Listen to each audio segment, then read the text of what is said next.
Damos início a mais um programa Anatomia do Poder, que vai ao ar do Lar dos Brasileiros em todos os estados do Brasil e no Distrito Federal há 11 anos e meio.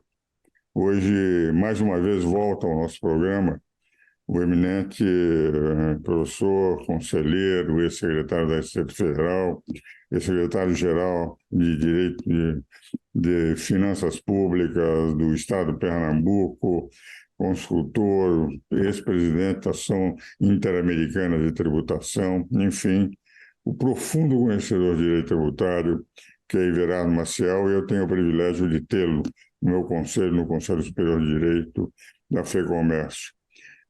Tem sido alguém que tem mostrado todos os problemas que temos que enfrentar com o texto que foi apresentado e aprovado em toque de caixa, sem maior discussão, por 383 grandes conhecedores de direito tributário, tanto eu quanto o Everardo, apesar dos muitos anos de direito tributário, teremos que estudar isso em profundidade, como eles são muito melhores do que nós, descobriram e conseguiram, em poucas horas, absorver aqueles textos de direito constitucional com mudança, como diz o próprio secretário Everardo Maciel, com 3 vezes mais dispositivos constitucionais que eles conseguiram deglutir do que o sistema tributário atual, que é feito para simplificar.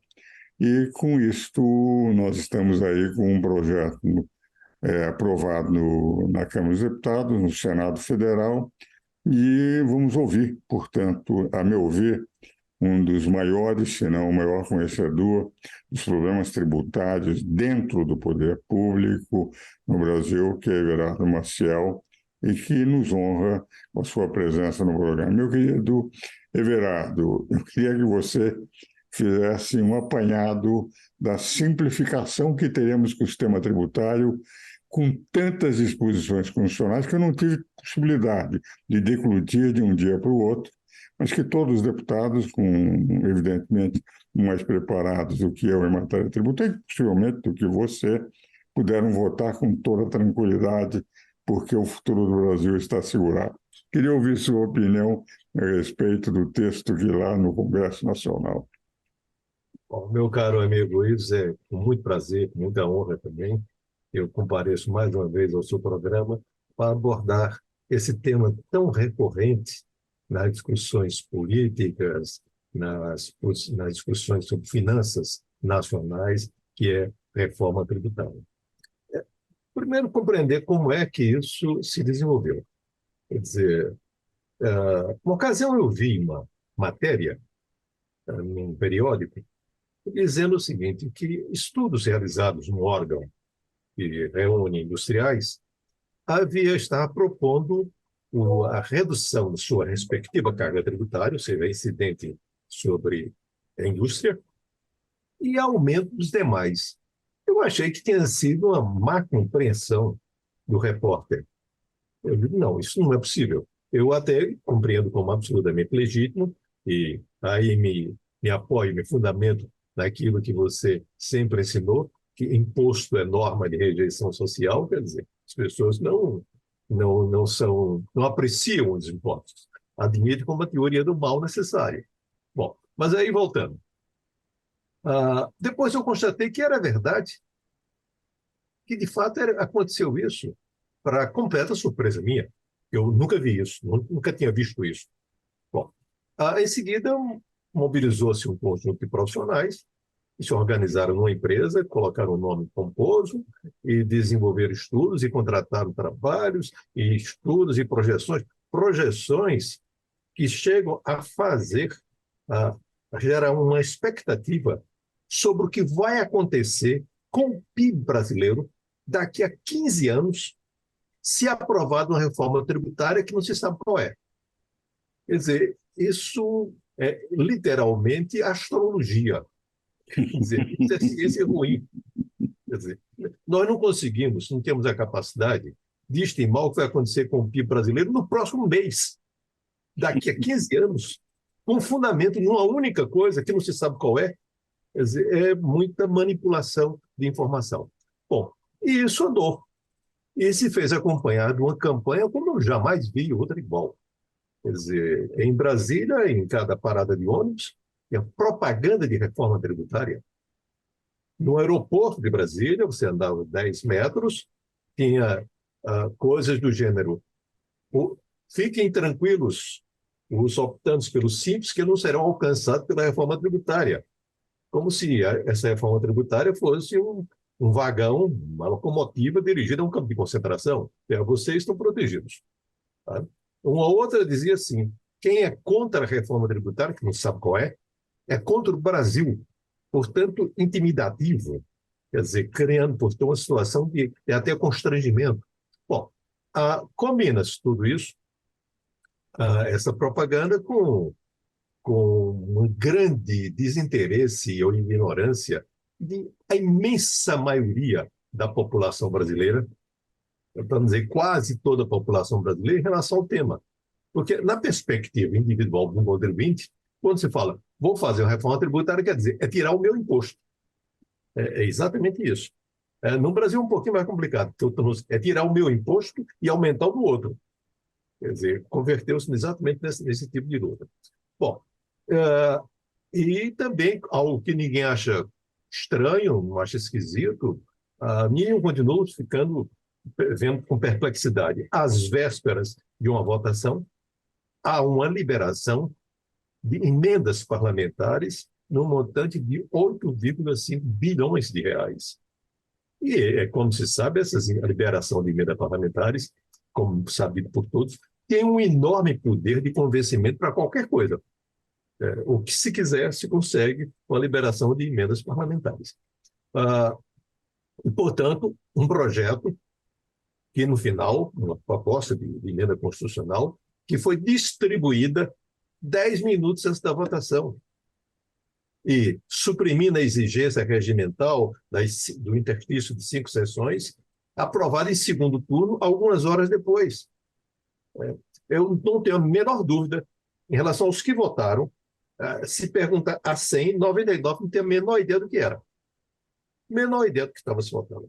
Bom, o que é que nós estamos agora? Estamos agora, como você bem disse, diante de um exame que será feito no Senado Federal e um projeto que encerra inúmeras complicações.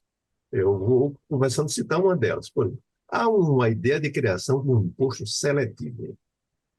Aí eu vou ver o que está redigido lá. É um imposto que vai incidir sobre a importação, a produção e a comercialização de produtos que sejam ofensivos à saúde ou ao meio ambiente.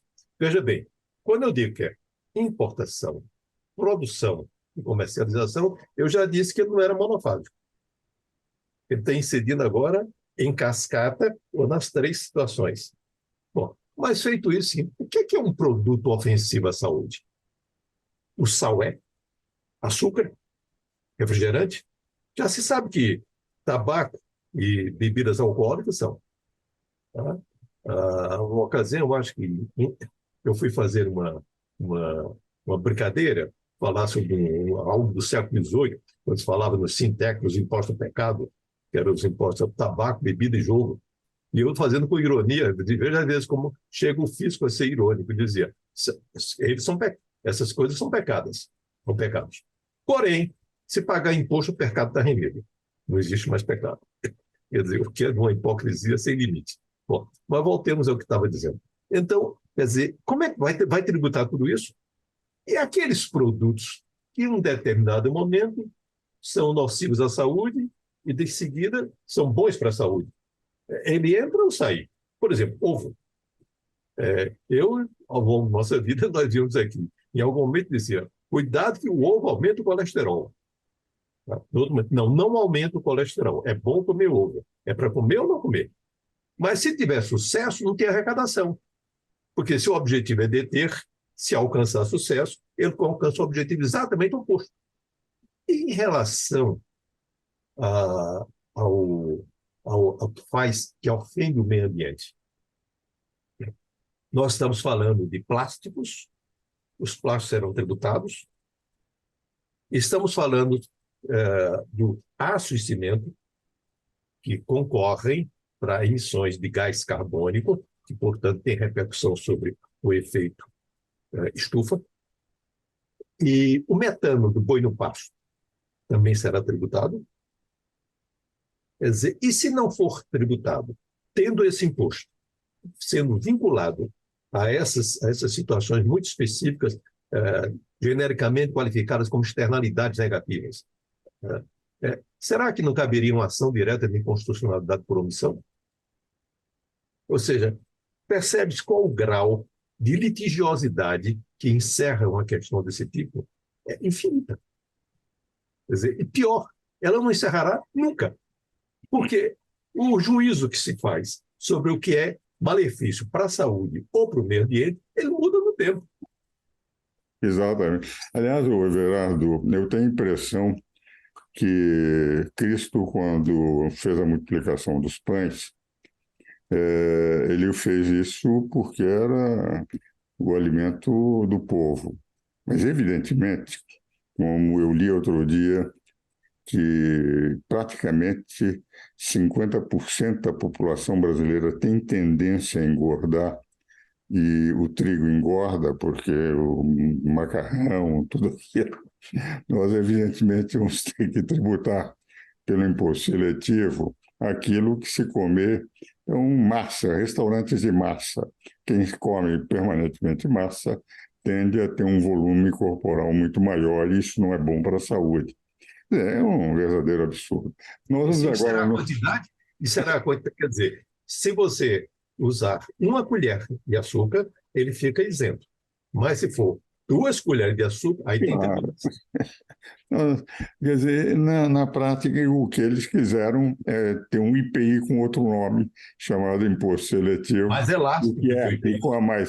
mais do que o IPI, porque o IPI é só produto industrial. Nós podemos ter muitos produtos naturais que também serão tributados como seletivo. Vamos agora aos nossos comerciais e voltamos daqui a pouco para continuarmos o programa.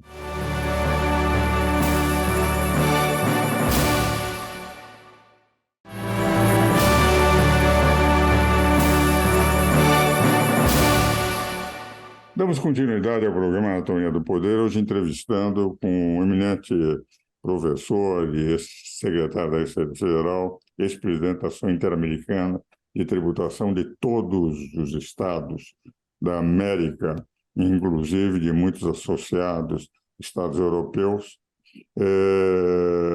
professor Everardo Maciel. Como eu faço em todo o programa, eu ofereço um livro. Este é Minha Luta, a Luz do Caminho, em que há uma reflexão minha sobre cada um dos 999 pontos do livro Caminho, que foi o maior best-seller de São José Maria Escrivá no século passado.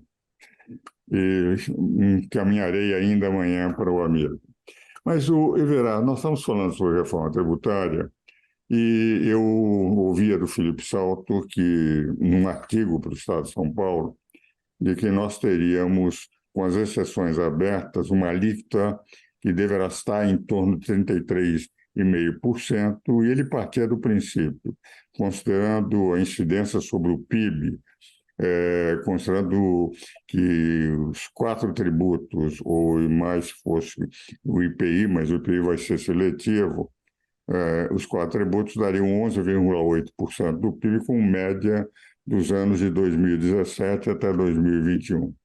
E que essa alíquota teria que ser uma alíquota em torno de 25%, sem exceções. Com exceções, ele chegou a 33,5%. Mas a Receita Federal, segundo os jornais, teria dito que a alíquota básica, sem exceções, ficaria entre 20% a 22%, e que, portanto, mesmo com as exceções, nós não deveremos ter uma alíquota muito mais elevada, em torno do máximo de 27%.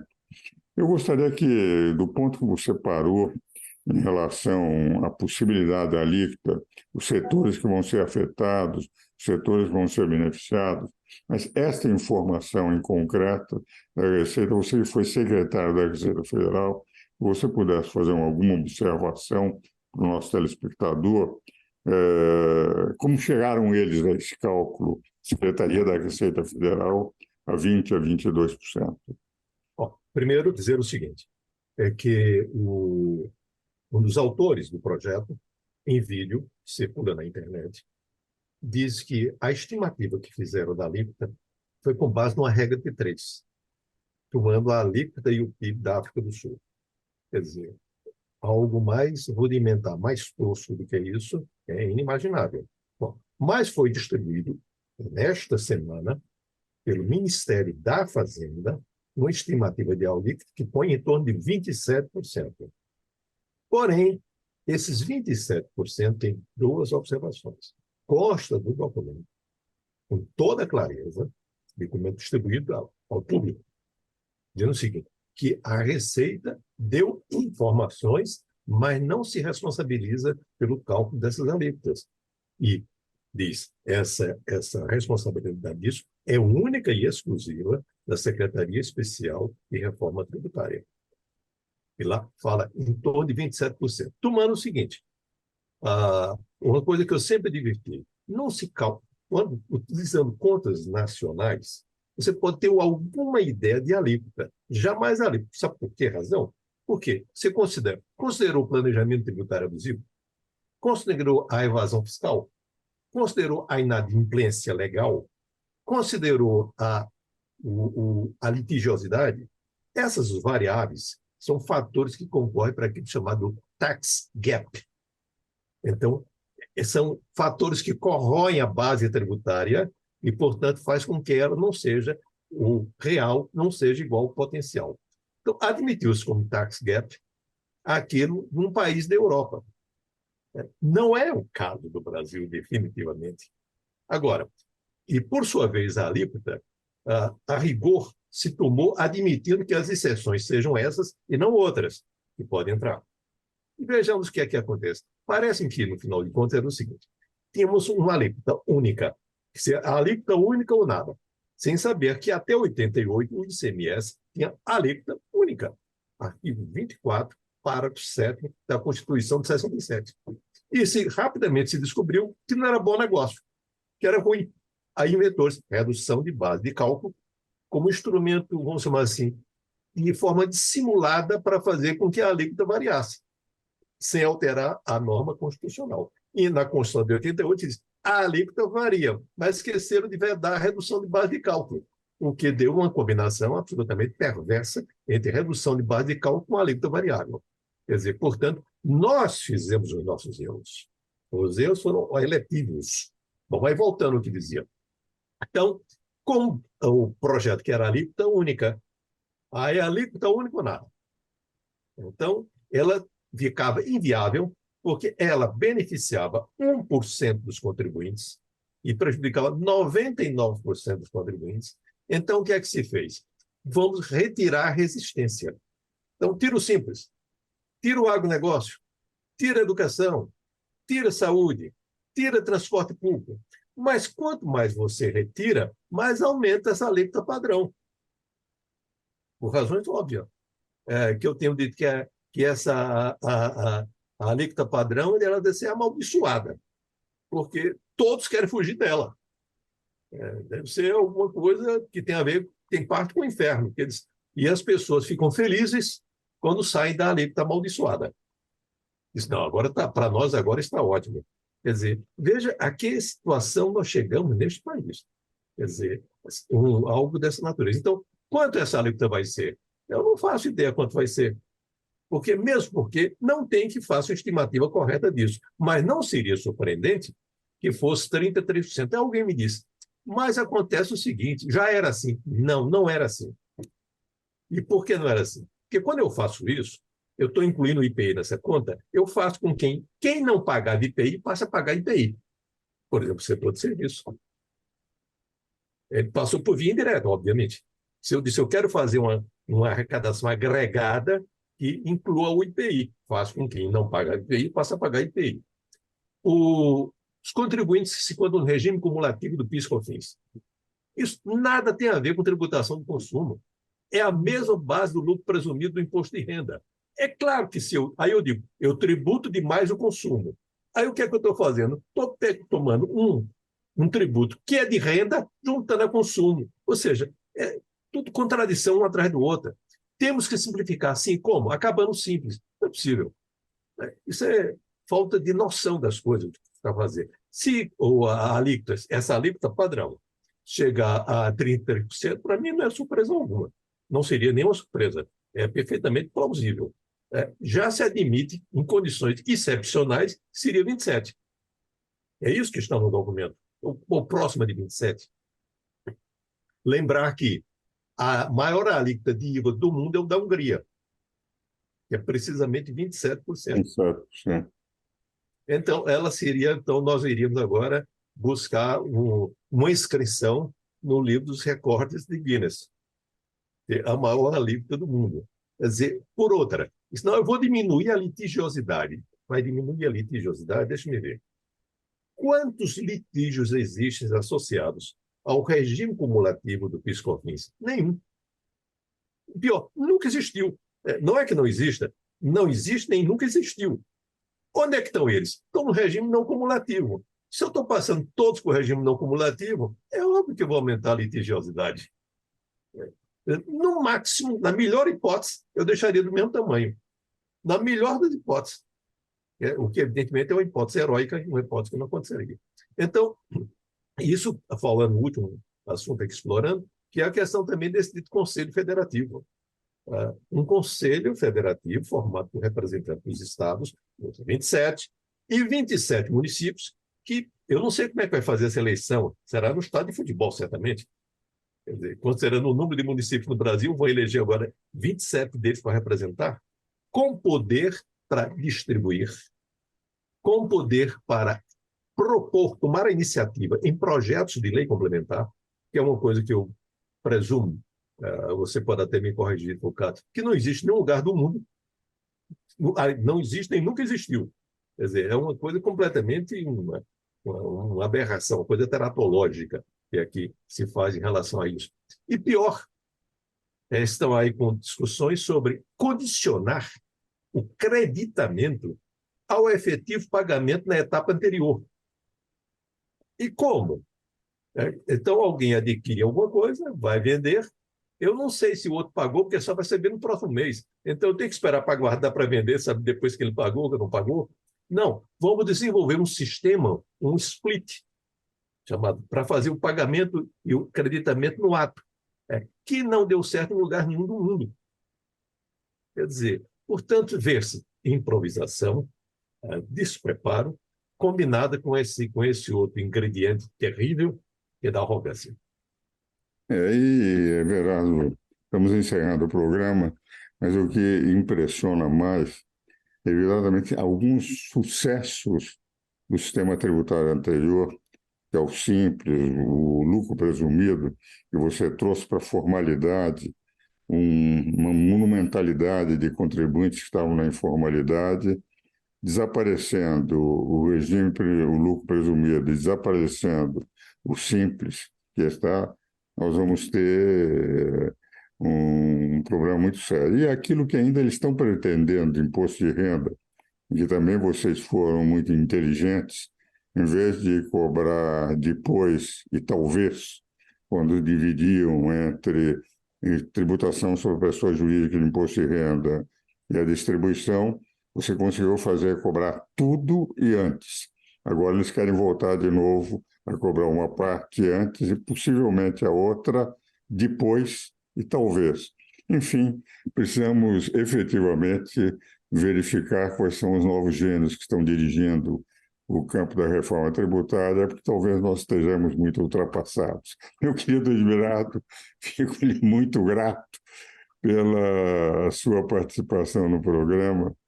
E meus telespectadores, agradeço muito a sua atenção, principalmente depois dessa aula que recebemos com o Everardo Maciel. Até o próximo domingo.